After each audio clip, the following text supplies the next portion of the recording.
You and your companions find yourselves inside of the throne room of the Sun Pillar, awaiting the reward after having vanquished several mage hunters. The Sun Dragon makes his presence known to all as he walks into the throne room, holding 3 swords, of which you may choose one as your reward. The first sword glows brilliantly within the sunlight in this room, a +1 sword. The second sword has a sickeningly green aura that swirls and twists around its blade, a sword upon which every single hit you make will deal an extra 1d4 poison damage. The third sword doesn't have any peculiar abilities upon first glance, but what it does have is a suspicious and mysterious name: the Frost Peak Slayer. Hey everyone, David Fox from Modular DM here, and today we're going to be talking about a very special tool, one that you've instinctually been using all along, but once you learn how to unleash its full potential, will become one of your most powerful tools you have at your disposal. And that tool is giving something, anything, a name. Now, I don't know about you, but when I think about the players I've DM'd for, when given the choice of those 3 swords as a potential reward, they will choose the Frost Peak Slayer every single time. When you think about it though, logically, that makes absolutely 0 sense at all, because you're selecting a sword that possibly has no benefit to it at all, over a sword that could either A, could make you deal a lot more damage, or B, make you hit a lot more often. So why is it that they will choose the Frost Peak Slayer so often that I can almost count on it as a DM?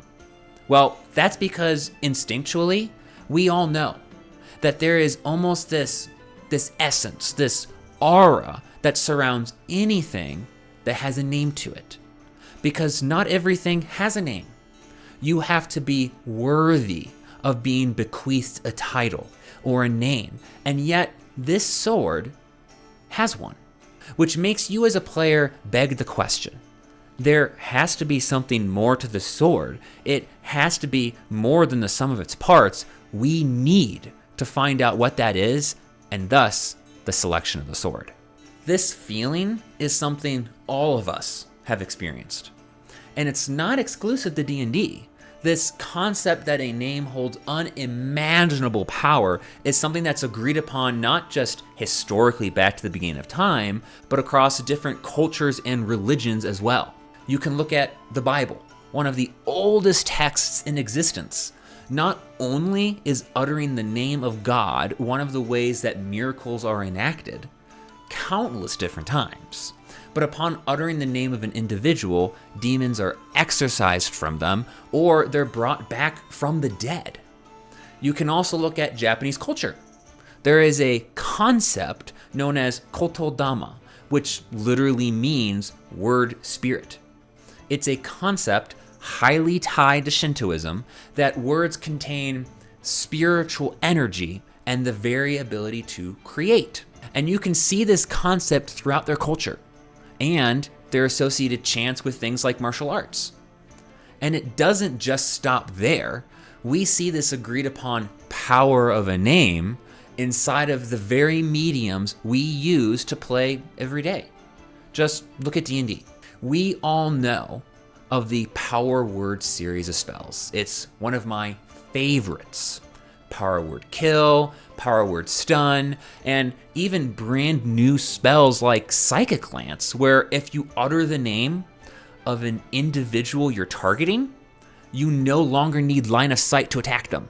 And last, but definitely not least, let's not forget all the times we've been at a table playing D&D, where all of a sudden, a fight breaks out in the middle of nowhere, some serious damage is getting dealt, and all of a sudden, we look at that one NPC in the fight that everyone at the table knows. And we just have this feeling that they ought to have more than 1 hit point. And probably some skills because they're different. They're not a nobody, they have a name. You see my point? This is a tool that we've been using all along, but never given much thought. We love giving things names.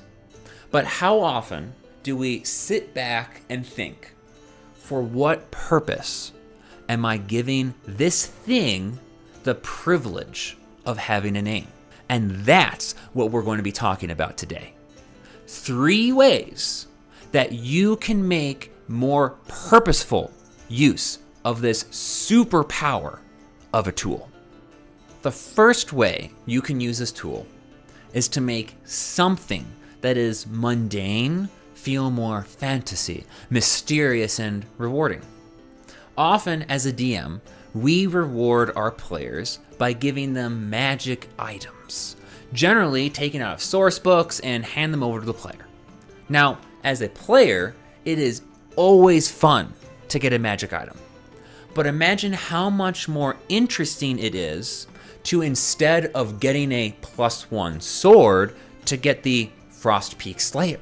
Now, the stat block of these 2 items may be exactly the same, but at the end of the day, does it not feel more cool, specialized, personalized, more fantasy to get the Frost Peak Slayer than a plain old +1 sword? It makes the players feel like there's something more here than what's simply in the stat block.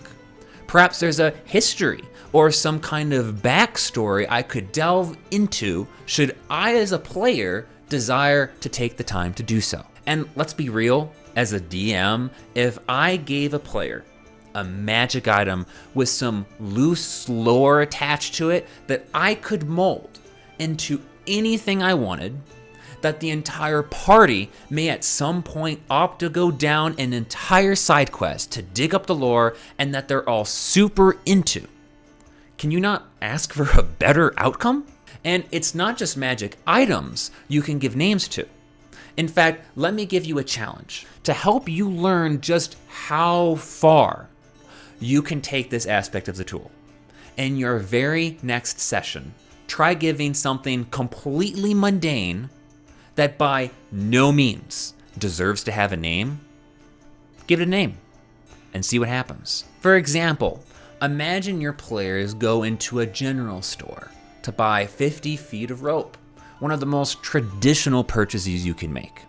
But instead of merely giving them the rope, you describe to the shopkeeper having a teardrop in his eye as he hands over the 50 feet of rope and says, "Man, Willie, I'm really going to miss you. But I know they need you more than I do." I guarantee you that most groups are going to have a 2 to 3 minute long RP session just talking about why on earth does this rope have a name and why does the shopkeep seem so attracted to it. It could lead down an entire path of them befriending the NPC, and now you have a really interesting, weird, and fun session you'll remember forever. The second way you can use this tool is as a mental bookmarking system, a way to tell players where to focus their attention and what's worthy of being remembered. Because we've all had those sessions before where you're talking to an NPC for 15, 30, maybe 45 minutes or more, and players lose track of what was important in that conversation. You know, many players are going to do their best to write them down in their notes, but not everyone is as talented as that one dedicated note taker we all have in our groups. God bless their souls, but it's important for everyone to remember what was important in that conversation, not just for now, but for 3 weeks from now in a different session. This is where dropping a name is incredibly powerful. A name of a new NPC, a particular region, a historical event, an item, really anything that is related to what was important in this conversation. Why? Well, because as we discussed, everyone instinctively knows that names are special, and your players will write it down in their session notes. And here's the beauty in this. you are encouraging your players to make use of a timeless set of memorization tactics known as mnemonic devices. Your brain is amazing at remembering the contextual information around distinct events, names, and phrases. They act as a sort of memory bookmarking system.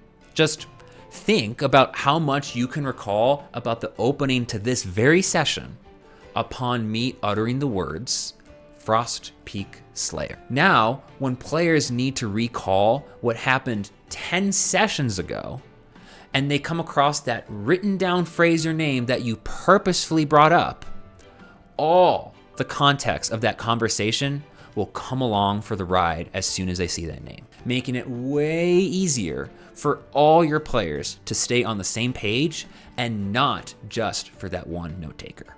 The third, and my favorite usage of this tool, is as a lore delivery mechanism. As a DM, whether you're new or incredibly seasoned, we all love giving lore to our players. It's incredibly fun to talk about that one thing that makes your world super unique, or got you excited about the module you're running. But we also know that we're not solely giving lore to our players for fun, but for them to understand just enough about the world that it feels real and it's not simply make-believe. But herein lies the caveat. As a player, I generally don't want your lore dump. I have a mission, I have a task, I have something that I am currently working towards, and I don't have time to sit down and listen to you babble on for 10 minutes straight about how the pantheon in your world is structured and how that's going to affect me tomorrow. So far though, the best way I've found of solving this problem, this mismatch between player and DM, is by silently asking for the player's permission to give them lore that may be interesting to them or required later on down the road. And one of the best tools for pulling this off is using the power of names. Let me give you an example. You and your companions have been searching for these mage hunters for weeks, and you have finally found one of their secret hideouts deep within a cellar underneath a tavern. Inside, you find a small little tunnel that was hidden by a large chest up against one of the walls. Crawling through the tunnel, you find a small office area containing only a desk and 2 books on it. Upon a successful investigation check, you and the party discover 3 things. First, the area was recently used. The ledgers you've been seeking for were hidden away inside of a false drawer. And lastly, the 2 books on the table appear to have been exceptionally heavily used. One book is titled The History of the Crystalbark Woods, and the other a handwritten journal titled The Demonification Process of Farakwa. Now, let's cut right there. Did you notice the subtle usage of the tool? The players got what they were looking for, and nothing got in their way at all. They found the ledgers. But I used the opportunity of describing a scene to throw in 2 objects, the books, that would lead the players to lore should they be interested, and made sure to give them peculiar names, so that when a player hears them, they think, oh, there's obviously some lore here. But as a DM, what I'm doing is silently giving them 3 options in how to handle this new lore. They can simply say, I don't care about this lore at all, or perhaps let me take a rain check and pocket these for now. Next session, when I'm more focused, would be way more fun because it's getting late, I'm tired, and I need to drive home soon. Or lastly, I open the book right now. What does it say? This is a technique I make heavy use of. And to make it simpler for me to use on the fly, I have a running list of many different names and titles I can give things to hint at a particular piece of lore. And as a reminder, this doesn't have to be a book title. It could be the name of a magic item or the title given to a mage, where instead of only having a name, they have the additional title of Chief Archivist of the Second Age. You see what I mean? You can have a ton of fun with this. Before we end this session though, there is one warning I need to give you about this tool.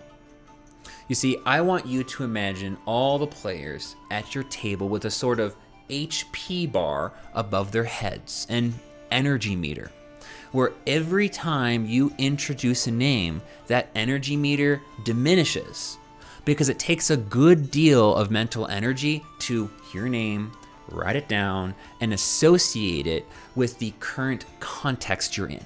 So if you start using too many names, at some point you'll want to use this tool, but your players will have no energy meter left, and the tool will fail to work at all. There's no attention left. Now, I really wish there was a hard and fast rule for how many names you can come up with and use per session, but there just isn't. So the one piece of advice I can give is whenever you're not using one of these 3 usages of the tool, to start removing names. Maybe don't give them the names of all the people they meet at the tavern, but only a very loose description. If your players ask for a name, by all means, go ahead, but otherwise, try and hold back. Not every single person in that tavern needs to have a dedicated name. Oh, and one last thing, particularly to you newer DMs that might be a little intimidated by this tool, because of all the stories out there of us DMs spending days or weeks to choose a perfect name. Go and take a walk sometime and note the names that people give: hills, valleys, mountains, streets, cars, buildings. More often than not, the name is incredibly simple because humans are lazy and we like names to literally represent what they're being given to. I have a city in my world that happens to be a port and is on the southern tip of a continent. I named it Southport. Didn't give it much other thought, and it's exactly what its inhabitants would call it. And my players have never forgotten its name. So if you want to give something a super cool name, go for it. But sometimes simple really can be best. That's it for this session, everyone. Please leave a comment down below in the session notes of some of the most fun names you've ever given things in D&D. I'd love to steal some ideas. And I'll make sure to see you all next time when we talk about some new ways you can increase the tension and fun that your dice rolls have. See you next time.